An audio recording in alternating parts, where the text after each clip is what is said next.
یہ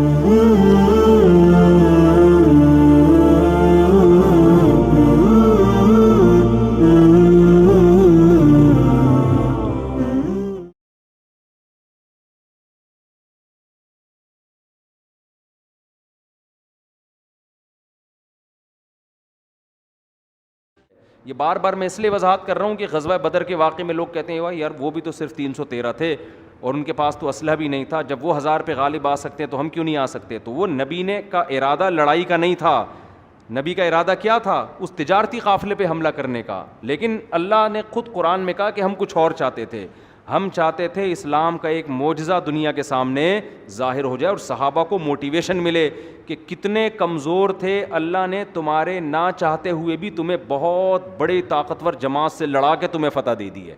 تو صحابہ کا جذبہ اس سے کیا ہو گیا؟ بڑھ گیا۔ تو اب ہوا یہ کہ ابو سفیان کو پتہ چل گیا کہیں سے کہ بھئی یہ قافلہ جو ہے نبی صلی اللہ علیہ وسلم 313 کہیں مخبریاں پہلے بھی ہوتی تھی، آج بھی ہوتی ہیں، ادھر کی ادھر کی، یہ چلتا ہے، تو کہیں سے مخبری ہو گئی۔ ابو سفیان نے فوراً مکہ مکرمہ میں ابو جہل کے پاس قاصد بھیجا اور کہا کہ بھائی ہمارا تجارتی قافلہ آ رہا ہے، کروڑوں روپے کا، اربوں روپے کا مال ہے، اور محمد صلی اللہ علیہ وسلم نے اپنے ساتھیوں سمیت اس قافلے پہ حملہ کرنے کا ارادہ کیا ہے، فوراً ہماری مدد کے لیے پہنچو۔ سمجھتے ہیں؟ ادھر ابو جہل نے تیاری شروع کر دی۔ بڑے بڑے جو عرب کے سردار تھے نا، انہوں نے بھی تیاری شروع کر دی۔ کچھ سردار ایسے تھے جن کو یہ تھا کہ اس جنگ میں ہم پٹ بھی سکتے ہیں طبیعت سے ٹھیک ہے نا، کیونکہ وہ نبی کو 13 سال دیکھ چکے تھے، دل میں ان کا یہ تھا کہ یہ انہوں نے زندگی بھر کبھی جھوٹ نہیں بولا، یہ سچے نبی ہیں، لیکن قوم پرستی اور باپ دادا کی اندھی تقلید کی وجہ سے آپ پر ایمان نہیں لائے، تو وہ چاہ رہے تھے کہ ہم نہ جائیں۔ 3 مشہور سرداروں کے نام آتے ہیں، خیر یہ 3 بڑے سردار تھے، تو ان کا پروگرام بنا کہ ہم پتلی گلی سے نکل لیتے ہیں۔ ابو جہل نے سب سے بڑا اس میں کردار کیا، سب کو جا کے غیرت کے تانے دیے، تم لوگ غیرت نہیں ہے، قوم کا کس کے لیے لڑنے کا جذبہ نہیں ہے، اس طرح کے تانے دے کے نا سب کو جنگ کے لیے تیار کیا۔ ادھر یہ ہوا کہ جب ابو سفیان کو پتہ چلا نا کہ یہ نبی نے ارادہ کر لیا ہے، تو اس نے راستہ تبدیل کر دیا، راستہ تبدیل کر کے وہ بخیر و عافیت کہاں پہنچ گیا؟ مکہ۔ وہاں جا کے بہت سے سمجھدار لوگوں نے مشورہ دیا کہ بھائی اب ہمیں جنگ کرنے کی ضرورت نہیں، ہمارا مقصد تھا تجارتی قافلے کی حفاظت کرنا، وہ بخیر و عافیت آ گیا ہے، تمیز سے آرام سے ہنسی خوشی زندگی گزارو، مسلمانوں سے خامخواہ میں پنگا لینے کی کوشش بولو نہیں کرو۔ اس میں سب سے بڑا کردار تھا ابو جہل کا، وہ طاقت اور تکبر میں نا کہ نہیں اب تو موقع ملا انتقام لینے کا، یہ لوگ بدر کے مقام پہ پہنچ رہے ہیں تو ہم اب ان کو 313 افراد کو واپس جانے نہیں دیں گے، اب ہم ان کو گھیر کے قتل کریں گے۔ تو 1000 کا لشکر لے کے بہت سے لوگوں کو اس نے نا پن کر کے، جو پیچھے رہنا چاہتے تھے، عرب کے بڑے سردار تھے، ان کو ڈر تھا۔ ایک تو ان میں ایسا تھا جس کے بارے میں اس کے غلام نے اس کو بتایا کہ میں نے نبی صلی اللہ علیہ وسلم سے سنا ہے کہ تو نبی کے ہاتھوں قتل ہوگا۔ اس کو نا یہ پیش گوئی کھا رہی تھی کہ یار یہ میرے غلام نے پیش گوئی کی ہے کہ اس نے نبی سے سنا ہے، اور محمد صلی اللہ علیہ وسلم نے آج تک جھوٹ نہیں بولا، تو اس کو اپنی موت نظر آ رہی تھی۔ خیر یہ لوگ نکلے ہیں، تو اب کیا ہوا ہے کہ یہ بدر کے مقام پہ پہنچ گئے، اب صحابہ کے پاس واپسی کا آپشن ختم، اب تو جا ہی نہیں سکتے واپس، اب سوائے اس کے کہ اس سے لڑیں، اس لشکر سے جو تعداد میں زیادہ، اسلحے میں زیادہ، تو اسباب کی دنیا میں ممکن نہیں تھا۔ لہذا نبی صلی اللہ علیہ وسلم نے صحابہ کرام کو جمع کر کے ان کے سامنے آپ نے خطاب کیا۔ تو زید ابن ارقم رضی اللہ تعالیٰ عنہ نے وہ انصاری صحابی تھے، حالانکہ مہاجر نہیں تھے، انہوں نے عرض کیا یا رسول اللہ، ہم بنی اسرائیل، کیونکہ مسئلہ یہ ہے نا کہ بہت تھوڑے سے ہیں، اسلحہ بھی نہیں ہے، تو کیسے لڑیں، یہ تو پوری تیاری کے ساتھ آئے ہوئے ہیں، عملاً تو ممکن نہیں ہے، لیکن آپ کے پاس اب کوئی آپشن بھی نہیں ہے۔ تو زید ابن ارقم رضی اللہ تعالیٰ عنہ نے عرض کیا یا رسول اللہ، ہم یہاں سے بھاگیں گے نہیں، اور ہم بنی اسرائیل کی طرح ہرگز نہیں ہیں جنہوں نے حضرت موسیٰ سے کہہ دیا تھا کہ آپ جائیں اور آپ کا رب جائیں, دونوں لڑیں, انا ہاہنا قاعدون, ہم یہیں بیٹھ کے تماشا دیکھیں گے. نا نا نا نا نا, ہم آپ کے ساتھ خون کے آخری قطرے تک لڑیں گے. آپ ہمیں اگر آگ میں چھلانگ مارنے کا حکم دیں, ہم اس میں بھی چھلانگ مار دیں گے. ایسے موقع پہ جب اپنے ساتھیوں کی طرف سے ایسی بات اور ایسا جذبہ ہونا, تو یہ کوئی چھوٹی بات نہیں ہوتی. نبی صلی اللہ علیہ وسلم اس قدر خوش ہوئے, بہت خوش ہوئے. پھر باقی صحابہ نے بھی اسی طرح کے الفاظ کہے کہ ہم لڑیں گے آپ کے ساتھ.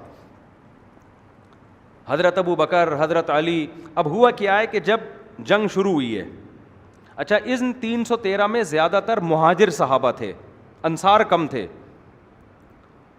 اب جب جنگ شروع ہوئی ہے نا, تو عرب میں یہ دستور تھا کہ دونوں طرف کی فوجیں جب آمنے سامنے کھڑی ہوتی تھیں تو بعض دفعہ قوم کے جو بہادر ترین لوگ ہوتے تھے نا, وہ پہلے نکل کے آتے تھے سامنے. وہ کہتے تھے حل من مبارز, پہلے ہم سے لڑو. یہ بڑا نعرہ ہوتا تھا, اس لیے کہ مطلب یہ ہے کہ جب تک ہمارے مقابلے میں کوئی آ کے ہم سے لڑے, ہم قتل ہو جائیں یا وہ قتل ہو جائے. ڈان کا سنا ہے نا, یہ ڈان وان جو ہوتے ہیں, ہمارے ایک دوست سے میں نے پوچھا یہ ڈان کیا ہوتا ہے, کہتے ہیں یہ ڈان آج کل جو ڈان ہوتا ہے نا, ڈان کہتے ہیں کہ جی جس کی بڑی کسی بندے سے لڑائی ہوئی ہو, دونوں میں سے جب تک ایک قتل نہ ہو جائے تو جنگ ختم نہ ہو. واللہ عالم حقیقت ہے یا نہیں ہے مجھے نہیں پتا, ہم نے جو ڈان بریڈ دیکھی ہے وہ جو آج کل مارکیٹ میں. تو اب یہ فلموں میں ہوتا ہے, یہ حقیقت میں ہمیں نہیں پتا, لیکن عرب میں جنگوں میں ایسا ہوتا تھا کہ ادھر کا ڈان نکل کے آتا تھا, صحیح ہے نا, وہ کہتا تھا کہ پہلے ہم سے لڑو, جنگ بعد میں شروع ہوگی. ادھر سے کوئی بہادر آئے گا, دونوں لڑیں گے, جب تک دونوں میں سے ایک قتل نہیں ہو جائے گا لڑائی شروع نہیں ہوگی. یہ بہت بڑے فنٹر کا کام ہو سکتا تھا, یہ معمولی آدمی کا کام نہیں. تو اب یہ جو 3 سردار تھے نا, ولید ابن عتبہ, عتبہ ابن شیبہ اور ایک تیسرا, ان تینوں کو شرمندگی تھی کہ ہم اس جنگ میں آنے سے پیچھے ہٹ رہے تھے, اور بدر میں آنے کے بعد بھی انہوں نے مشورے دیے تھے کہ نکل لو پتلی گلی سے آرام سے, اسی میں عافیت ہے, لشکر ہمارا خیر و عافیت کے ساتھ بچ گیا ہے, تو اب واپس.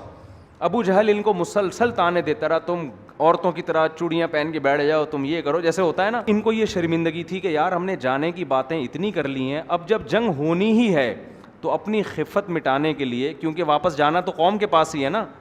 پھر عرب میں عورتیں بڑے بزدلی کے تانے دیا کرتی تھیں کہ یہ ایسے ہیں, یہ جنگ میں ایسی باتیں کر رہے تھے. اچھا یہ لوگ اپنے ساتھ باندیاں بھی لائے تھے ناچنے کے لیے, عورتیں بھی لائے تھے, وہ دھمال شمال نہیں ہوتے, تو پورے دھمال ومال, موسیقی, میوزک, یہ سب کچھ, کیونکہ ان کو تو تھا کہ ہم 1000 ہیں, ہم تو فتح ہی ہوگی ہماری. اب کیا ہوا ہے کہ یہ تینوں نکل کے آ گئے سامنے, اور انہوں نے نعرہ لگایا اپنی شرمندگی بچانے کے لیے نا, شرمندگی سے بچنے کے لیے انہوں نے, تاکہ ہمیں یہ تلافی ہو جائے اور لوگ ہمیں بزدل نہ سمجھیں, تو میدان میں نکل کے ان تینوں نے کہا حل من مبارز, کوئی ہے ہمارے مقابلے میں پہلے مقابلہ کرنے والا. ادھر سے 3 انصاری صحابی نکل کے آئے سامنے, 3 انصاری صحابی.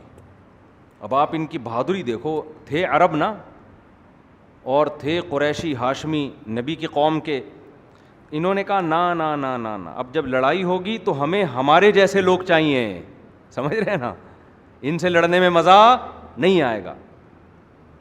اس سے پتہ چلتا ہے کہ اللہ نے اپنے نبی کو جو لوگ دیے نا, وہ قوم بڑی غیرت والی تھی, بہادر تھی.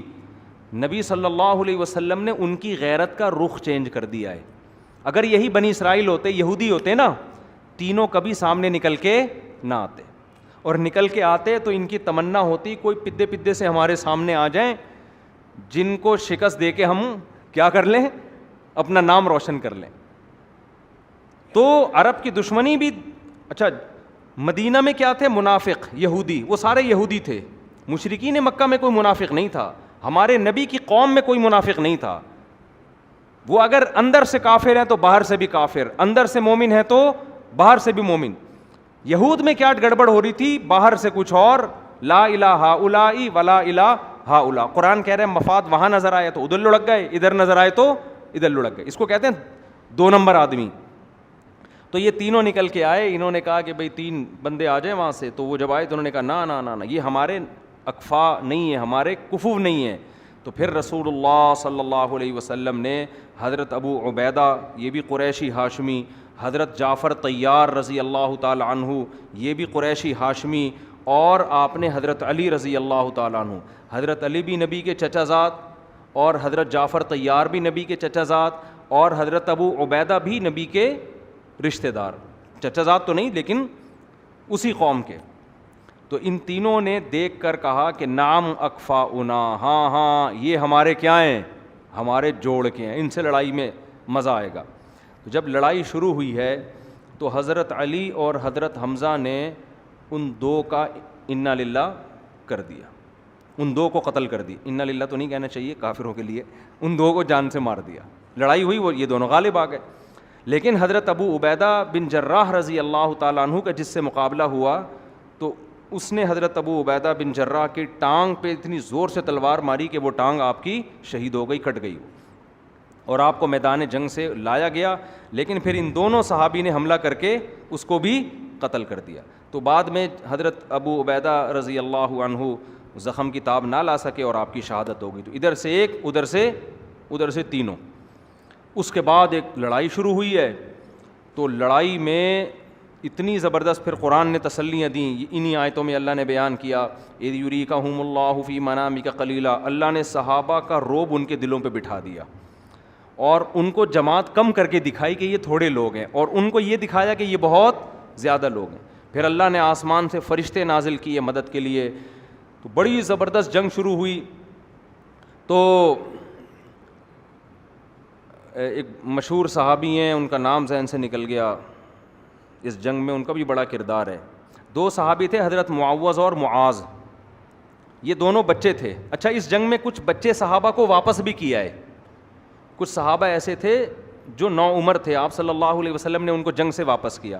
حضرت معوذ اور معاذ چھپتے پھر رہے تھے کہ نبی کی ہم پہ نظر نہ پڑ جائے، کیونکہ ہم پہ اگر نظر پڑی تو ہمیں بھی کیا کر دیا جائے گا، باہر. تو یہ چھپتے پھر رہے تھے.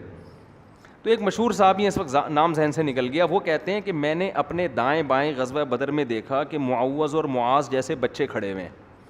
تو میرے دل میں خوف پیدا ہوا کہ میرے ساتھ کوئی بہادر اور بڑے میچور لوگ ہوتے. جنگ میں ایسا ہوتا ہے نا، جب آپ لڑ رہے ہیں تو آپ چاہتے ہیں یار میرے ساتھ کون ہو، کوئی سپورٹر اچھا ہو نا.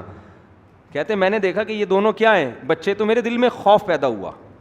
کہہ رہے لیکن ان بچوں کا جذبہ یہ تھا کہ ان دونوں نے مجھ سے پوچھا کہ ابو جہل کدھر ہے. صحیح ہے نا